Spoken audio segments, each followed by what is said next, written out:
Hello and welcome to the final episode of Unreal Return to Napali, in which we won't have any extra content but just some scenes to watch.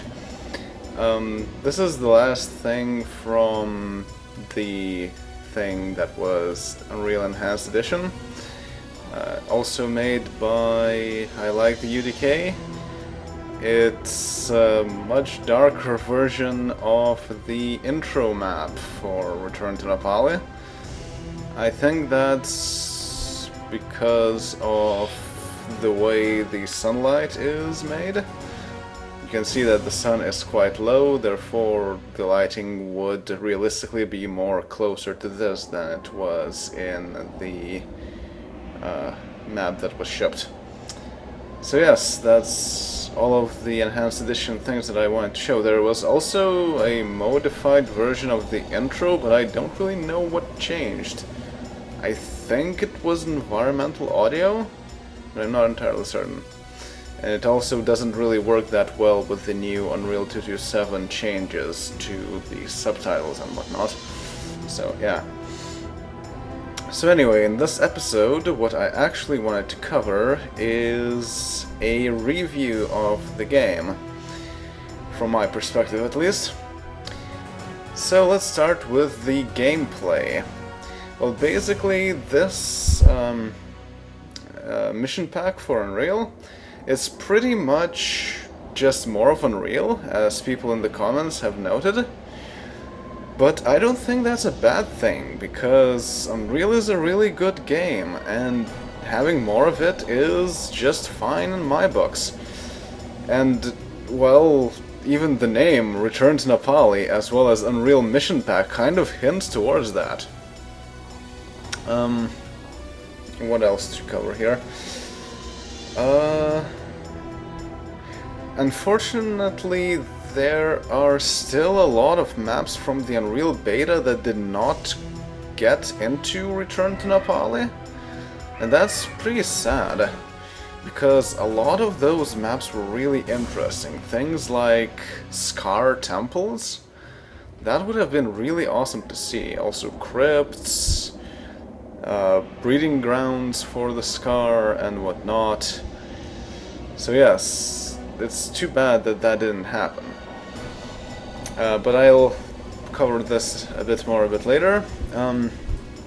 So let's go a bit in depth into the gameplay. So first, weapons. There are 3 new weapons in this expansion pack. So first is the Combat Assault Rifle, which is amazing. It shoots from both barrels, it does a lot of damage, it eats a lot of ammo, but still, it's amazing. I love it, and it is by far the most favorite weapon in the entire game. And I'll also like the successor of it in Unreal 2, but we'll get to that later.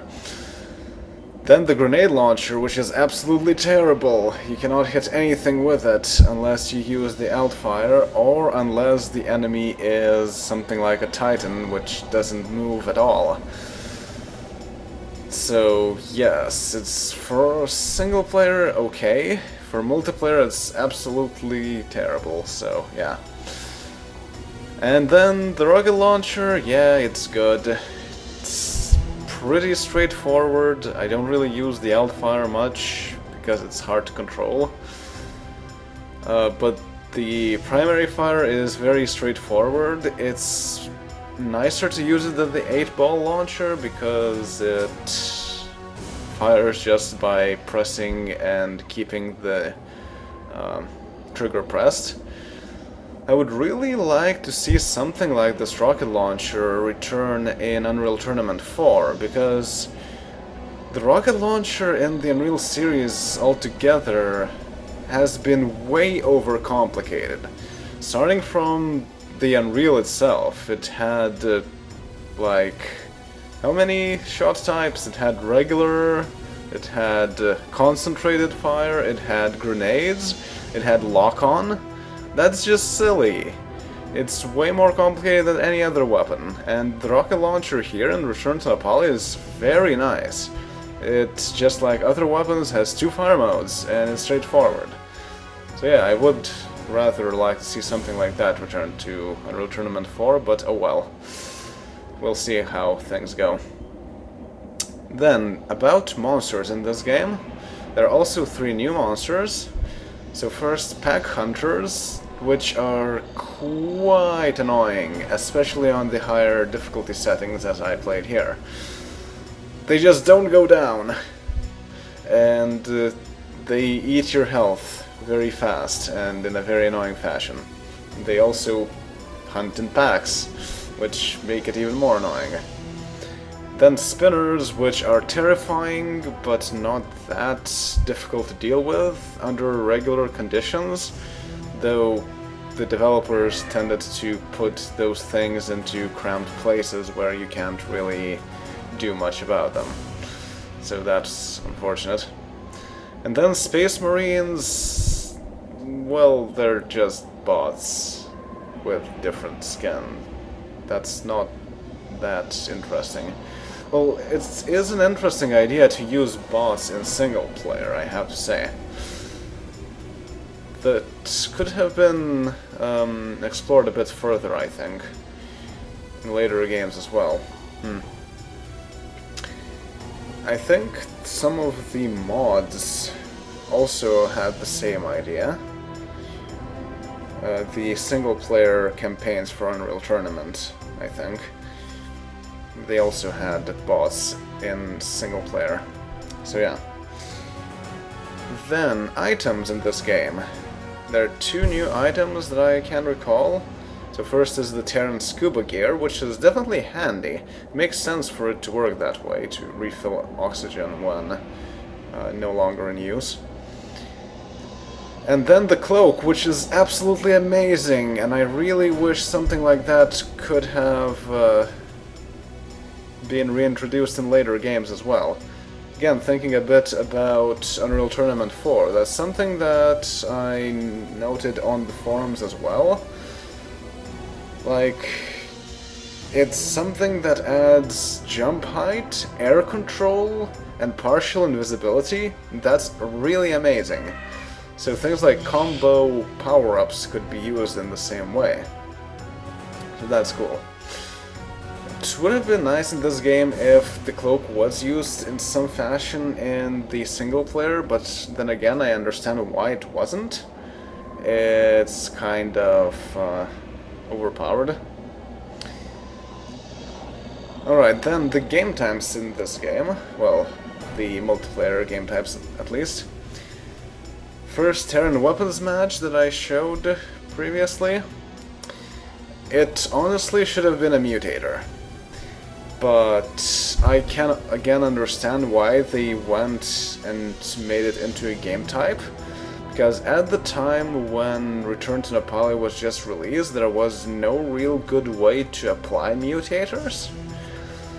And the mod menu, for example, was added just in patch 2.7. So I can understand why they did that. But it's still quite unfortunate, and that's why Terran Weapons match never took off and it's never played online. Then Cloak match. It's a very good idea. It's pretty much a direct predecessor to Mutant. The unfortunate part is that for some reason it was combined with Terran Weapons match, and that makes it really not good for playing. So had they not done that, I think it would have been a very popular game type, but, well, unfortunate things are unfortunate. And finally, Marine match, which we did not get to see, and probably I won't be able to show it off, but basically Marine match is a deathmatch, well, a team deathmatch, where you are on a team of your own, and all the enemies are on one team, and they are replaced with those Space Marines. It's a pretty terrifying game type, because everyone is out to get you, and they cooperate with each other. So, yeah. Also, for some reason, people are saying that it was broken in Unreal Gold as well. But I remember playing it. quite vividly at that, because it was really terrifying to me. So yeah, I don't know why it broke in 2.7 or whatnot, but oh well, hopefully it can be fixed in the future. Then about this game and its story. Generally, I like this game's story more than the original Unreal's. Well, I mean, it's still the same story, just extended. The thing is that this game had more information about the universe itself. In the first game it was more like, oh, you're on a new planet, look at how things are here. In this game you get introduced into things like the UMS, Unified Military Services, there are Space Marines, there are operations and whatnot. It's all very nice trivia for the whole universe thing. So I do appreciate that quite a bit. And it's interesting about the Scar. It's kind of was implied, I guess, at the end of Unreal that the Scar were defeated by Prisoner 849 destroying the mothership and the Queen. But as we can see, there seems to be another colony of Scar around, so nothing really changed after all. So it is surprising that it was how it went. It's understandable, of course, because the Scar were quite prominent enemies, and not having them included in the expansion would be quite strange. It's a bit unfortunate in that it somewhat contradicts some of the writings in Unreal, which said that Prisoner 849 was supposed to be a messiah and whatnot and save the Nali people. But then again, I do kind of like the twist like that. It lends credence to the idea that Prisoner 849 was never actually the messiah after all. And the fact that the default person in Return to Nepal is male, while the messiah was said to be female in the Unreal, I think, Bluff Feather Smoking map. It also works nicely, because the way I imagine that is that the prophesized messiah of the Nali was actually some sort of a female commander from the New Earth government that liberated Nepali in the long run. Although we never really knew whether Nepali was ever liberated to begin with, and even in Unreal Championship there was a game type called Nali Slaughter, which was played by the Scar, so you'd imagine that it would mean that it was still under Scar occupation at the time. I don't know, it's something to think about, and again, seeing something like that expanded on in Unreal Tournament 4 would be very nice. Then, the audio of this game, well, it pretty much is the same as in Unreal. It's by the same composers and it's of the same high level quality, so it's more of the nice audio tracks, always welcome. Interestingly enough, there is one remix of the Milevis Falls music in Dark Falls. So one of them was called Twilight Horizon, and the other one was called Dusk Horizon. So it's interesting how it was like an auto remix or something. And what else? Well, some of the tracks were actually from the betas too, so it's nice that they were able to be ported over as well. Then about the graphics. It's very nice that there are now cutscenes with voice acting. I know that some people don't like it, and they prefer when everything was just translator messages. But personally, I do like things like those intermissions, rather. Because, well, you get to see statistics, the story is a bit more interactive, I guess, because you get to hear the person who is having the journey himself say something a bit about the situation. So I do like that aspect. And in Unreal 2 that was of course brought into another level entirely. And I think Return to Nepali was the first one to introduce the U-window windowing system. The one you can see here, like menus and whatnot. Previously they used this, I guess, Quake-style menu, where it was just a flat list of things and it was moved by the keyboard and whatnot, like Doom 2. So that was nice. I think it was introduced into Return to Nepali, and I think it wasn't in the first patches, but in later patches. And it was then also ported over to Unreal Tournament. And since then, some people thought that this windowing system was like the holy grail of everything. Although it's not really all that good, because some things really require lots of clicks to get to. So it's not all that intuitive. But yeah, that's something that people have already talked about over in Unreal Tournament 4 discussions. So that's why they ended up with something of a hybrid between this and the windowing systems of the later games. Well, while I'm here, I might as well... Oop, not this. Might as well show the About screen, the Unreal credits. Yeah. These are the people that made the game, and also the 2.7 patch. Right, so what else do I want to speak about?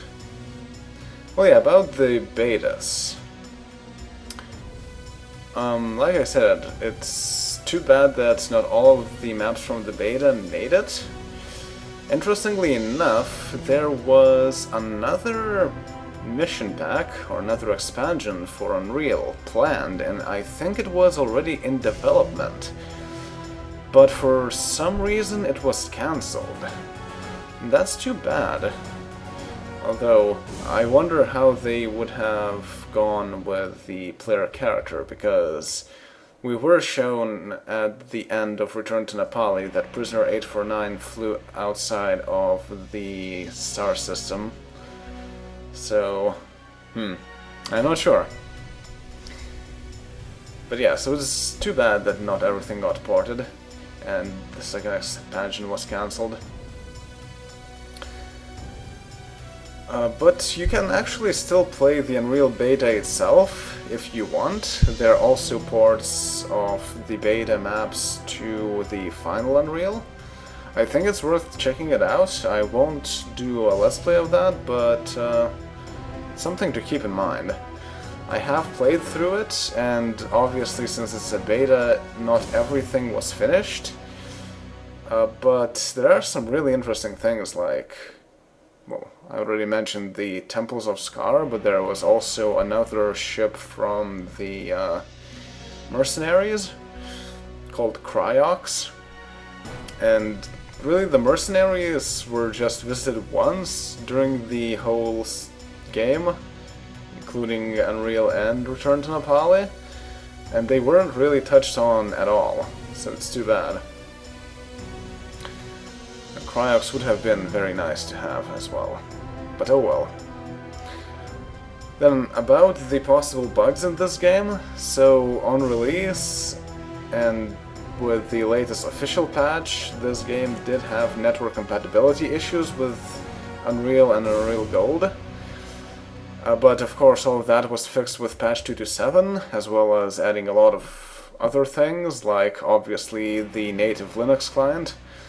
which by itself has some bugs right now, as you could see, but that's to be expected because it's still a work in progress. But it's still very usable and definitely better to use than unpatched versions of this game. Then, about the possible other versions of this game, there was also a PlayStation 1 version of this game. Not the Return to Nepali, just regular Unreal. And it had quite different maps and different stories, so it's not really that directly related. It's also not really canon, I do believe. And the maps were also ported to the PC version of Unreal, and they are available for download. I never tried it myself, but it is available for those who are interested. You can find it probably easily by searching, and the keywords being Unreal PSX. Then, about the mods for this game. Obviously, this game is very moddable. There are plenty of mods and maps for this game. Of course, historically, few of them made use of the Return to Nepali features in order to maximize the number of players who have access to them. So that's a bit unfortunate, but that's how it goes. Nowadays, I'd say that it's better to make use of the Return to Nepali features as well as 2.7 features when developing something. Because I really don't think there is that much, well, that many people who are still using something other than Unreal Go plus patch 2.7. And if they are, they really shouldn't. But yeah, thinking about it from the other side, it probably makes more sense to actually work on Unreal Tournament 4 at this point, and not pretty much any previous version of Unreal or Unreal Tournament, because well, Unreal Tournament 4 is work in progress, the source is available, and the developers, Epic Games themselves, really like people working on it. So I think it's really best to contribute there at this point in time than try to do any other projects on the older games. That's why I suspended all of my mods that I have been working on. But yeah, well, we'll see. So, I think that's all that I wanted to cover in this review. Also, thanks to people from the 2.7 development team for all these nice features. And just to end this playthrough on a nice note, let's end this with the scenes from Unreal as a nice recap of what this game was all about. Vortex Strikers, the first place where the ship crashed. Robot Village as an example of nice Nali villages. And of course, the Nali Castle. Quite an iconic thing. So, of course, one thing that is probably something that people are wondering is what is going to be next? Well, I am planning to go play through Unreal 2: The Awakening, but unfortunately I don't think I want to do it right now, even though I hoped I could, but I still need something available from it on my website, and right now my website isn't actually online. I'm working on it. There was a bit of a bug that caused corruption in the file system, so things have to be reworked and patched so that doesn't happen again, and it's a fairly lengthy process. But hopefully it should be up at the end of this month, so things will go nicely. and then I will be able to start Unreal 2 The Awakening. Otherwise, immediately after this, aside from playing on World of Xeen, or Might and Magic, I will also start the playthrough of Heroes of Might and Magic 1, a strategic quest. So you can look forward to that for all those people who are watching my channel for the turn-based strategy things. So yes, that's pretty much everything. And also, this part of the music that you're hearing is something you don't normally get to hear because the music cuts out before, so you have to pause the game to hear it. So yes, that was the playthrough of Unreal, Return to Nepali. And I will see you all next time. See you all then. Later.